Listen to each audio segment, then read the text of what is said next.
Assalamualaikum warahmatullahi wabarakatuh. Salam sejahtera bagi kita semua.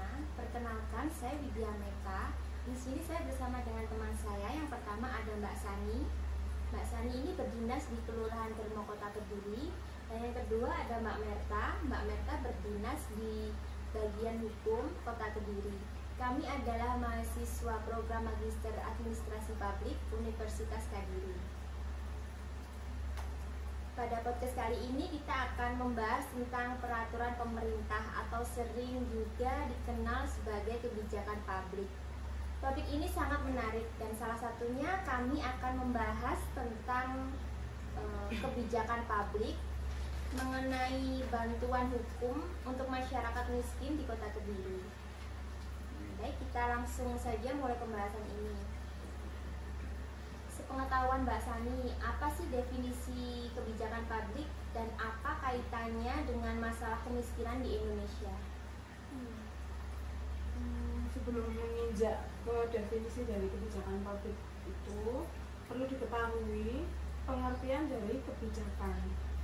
Kebijakan adalah serangkaian konsep dan asas yang menjadi pedoman atau acuan dalam pelaksanaan pekerjaan, kepemimpinan, dan cara bertindak. Kebijakan ini bisa dilakukan oleh pemerintah, organisasi, sektor swasta maupun individu.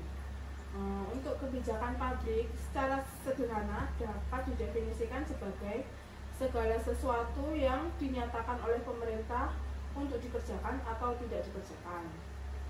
Kebijakan publik mengacu pada kebijakan yang diambil pemerintah sebagai pembuat kebijakan tentang bagaimana menjalankan masyarakat secara umum untuk mencapai tujuan-tujuan tertentu di masyarakat. Contohnya di bidang kesehatan, di bidang pendidikan, di bidang kesejahteraan sosial, dalam hal ini kemiskinan. Untuk tujuan akhir dari kebijakan dan strategi penanggulangan kemiskinan adalah membebaskan masyarakat dari kemiskinan dan mengangkat harkat dan martabat mereka agar menjadi warga negara dengan seluruh hak-hak dan kewajibannya. Untuk itu, salah satu strategi mendasar yang patut ditempuh oleh pemerintah adalah memberikan kesempatan seluas-luasnya bagi orang miskin untuk berpartisipasi sepenuhnya dalam proses pembangunan ekonomi. Pemerintah harus menciptakan suatu kondisi pertumbuhan ekonomi yang dapat dinikmati oleh semua lapisan masyarakat, termasuk penduduk miskin, dalam hal ini pro. Kemiskinan itu kan pasti ada penyebabnya. Nah, menurut Mbak Merta, penyebab utama munculnya permasalahan kemiskinan itu faktornya apa saja sih, Mbak? Penyebab kemiskinan, munculnya kemiskinan itu menurut saya ada 3 faktor. Yang pertama adalah rendahnya tingkat pendidikan masyarakat. Kemudian yang kedua adalah ketidakpedulian kita terhadap keadaan sosial sekitar. Kemudian yang ketiga adalah lapangan kerja yang kurang memadai. Yang pertama adalah tingkat pendidikan yang masih rendah. Misalkan ini dari masyarakat pelosok, mereka itu jauh dari akses dan fasilitas pendidikan, baik dari pendidikan lanjutan sampai pada pendidikan perguruan tinggi. Kemudian untuk masyarakat kota itu yang notabene mereka sudah mudah dalam mengakses dan dekat dengan fasilitas pendidikan pun juga masih terkendala biaya pendidikan yang cukup tinggi. Maka dari itu tingkat pendidikan yang masih rendah ini juga sebagai faktor, salah satu faktor yang menyebabkan munculnya kemiskinan. Kemudian yang kedua, ketidakpedulian terhadap keadaan sosial sekitar. Sebenarnya itu sah-sah saja kita memberikan bantuan kepada warga miskin untuk memenuhi kehidupan mereka. Tapi kontra. Jadi di satu sisi kita juga malah membuat mereka memiliki mental yang ketergantungan akhirnya. Jadi tergantung akan bantuan dari masyarakat, terutama dari orang-orang yang menengah ke atas. Kemudian yang ketiga, faktor penyebab yang ketiga adalah lapangan pekerjaan yang kurang memadai. Di sini terkait dengan SDM, sumber daya manusia yang tidak memiliki cukup keterampilan. Selain itu juga pola pikir masyarakat yang masih beranggapan bahwa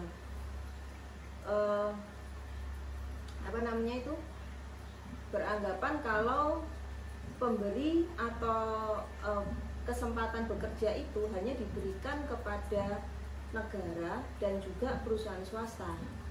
Padahal meskipun dengan pendidikan yang rendah sekalipun, masyarakat itu setiap warganya bisa mengembangkan diri dengan memiliki modal yang sedikit pun bisa menghasilkan keuntungan yang menjanjikan. Jadi istilahnya kayak berwirausaha. Jadi itu ada 3 faktor utama. Lalu program apa yang diluncurkan pemerintah baik pusat dan daerah untuk mengurangi tingkat kemiskinan itu sendiri menurut Mbak Sani?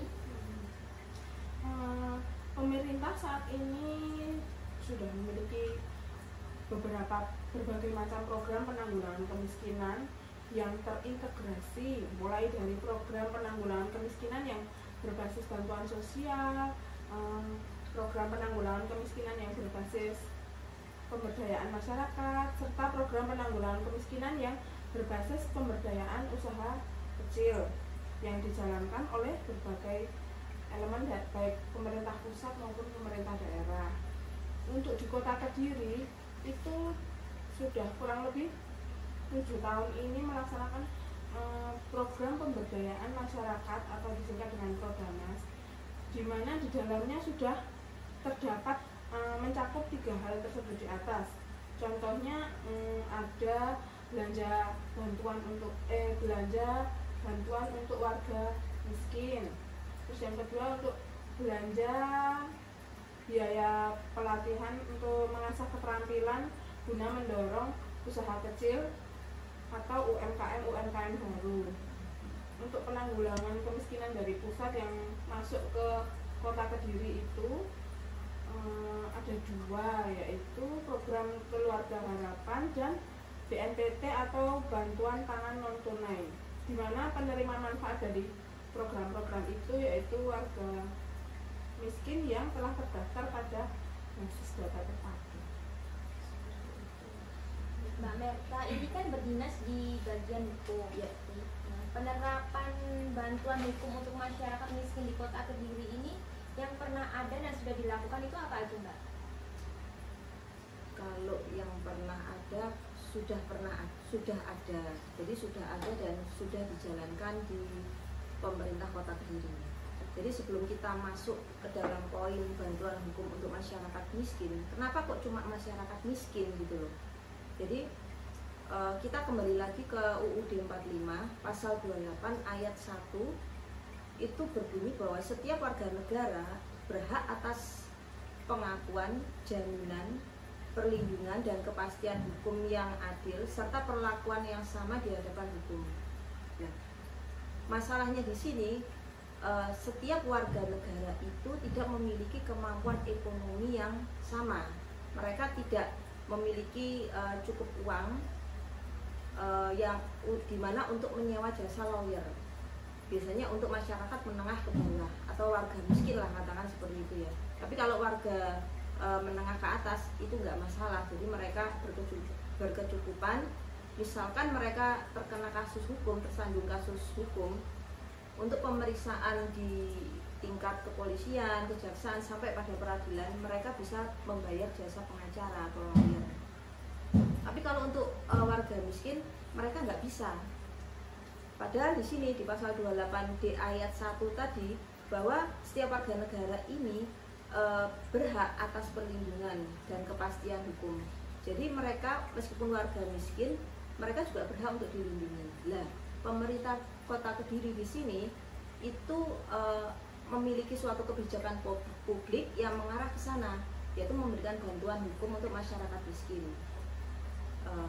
Di pemerintah Kota Kediri untuk bantuan hukum masyarakat miskin diatur di dalam Perda nomor 2 tahun 2017 tentang bantuan hukum untuk masyarakat miskin dan juga Perwali nomor 32 tahun 2018 tentang penyelenggaraan bantuan hukum untuk masyarakat miskin. Jadi di dalam perda itu berisi ketentuan tentang diantaranya ada pemberi bantuan hukum, dalam hal ini adalah lawyer atau penasihat hukum tadi, kemudian penerima bantuan hukum, kemudian ada dana bantuan hukum, dan larangan serta sanksi administratif. Kemudian untuk isi dari perwali atau ketentuan dari perwali itu ada tentang persyaratan tentang pemberi bantuan hukum itu seperti apa aja. Jadi seorang lawyer yang memberikan bantuan hukum itu syaratnya ada di dalam perwali.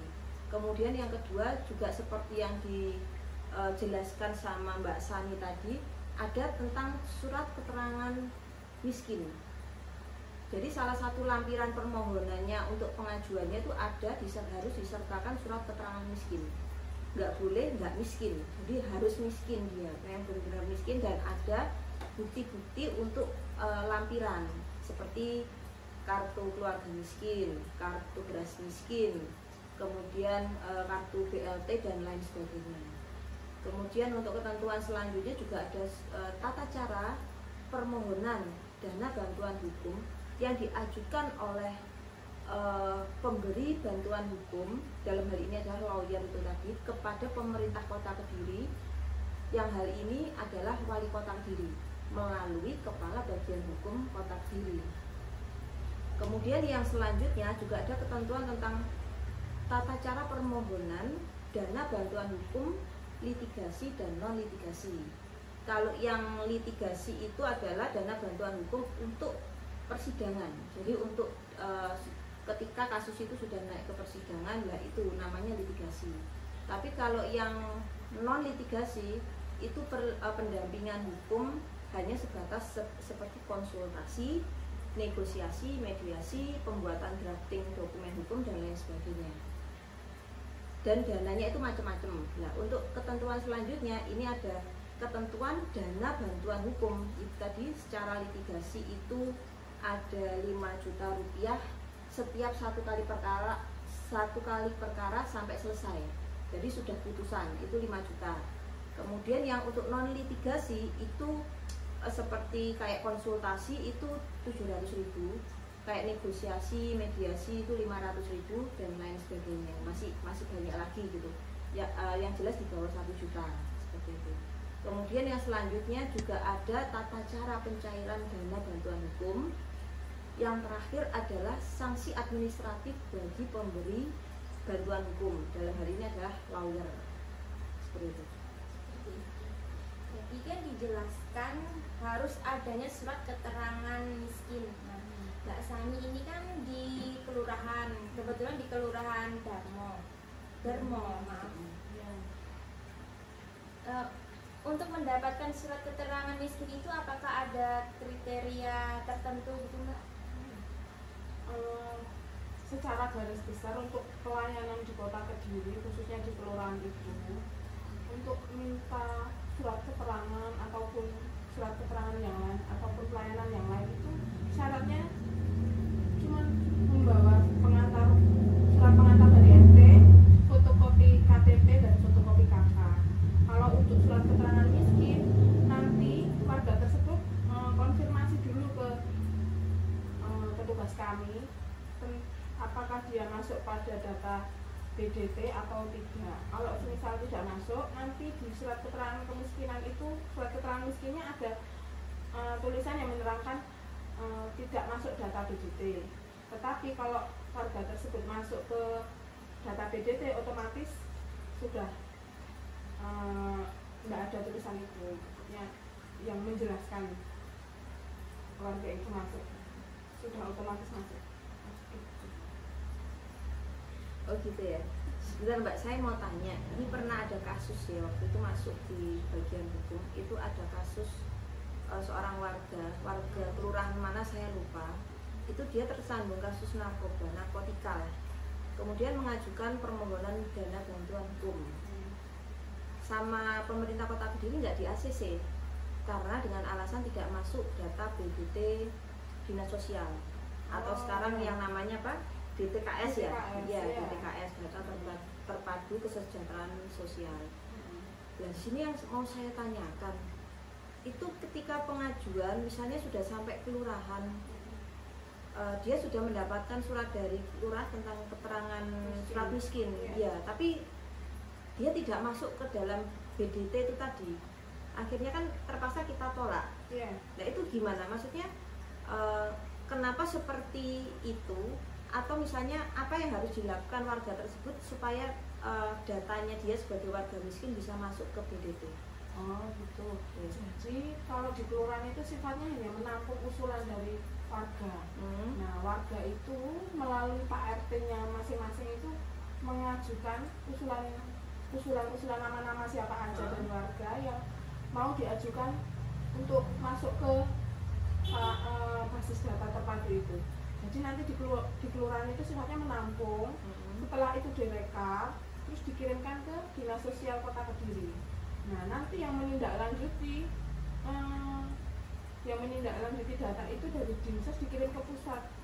Yang menentukan warga itu masuk ke basis data terpadu itu dari pusat, Kementerian Sosial. Jadi mereka punya rekanan sendiri yang mensurvei ke bawah. Kira-kira untuk kan itu dikumpulkan dulu. Misalkan orang itu apakah harus menunggu kolektif banyak dulu baru diserahkan ke Dinsos, atau memang bisa individu misalnya cuma 1 keluarga, 2 keluarga terus dikirim, atau gimana? Oh gitu kan? Enggak gitu. Nanti ada dari Dinsos itu ada perintah buat mengirimkan nama-nama warga yang mau diajukan lagi untuk masuk ke data BDT. Kan kadang ada nama warga itu yang ada nama dari basis data terpadu itu yang misalnya udah meninggal, udah pindah, udah apa, kan bisa diganti. Nah penggantinya itu nanti bisa diusulkan, tetap yang menentukan itu pusat nanti. Kita hanya menampung dan mengusulkan aja. Iya. Jadi memang untuk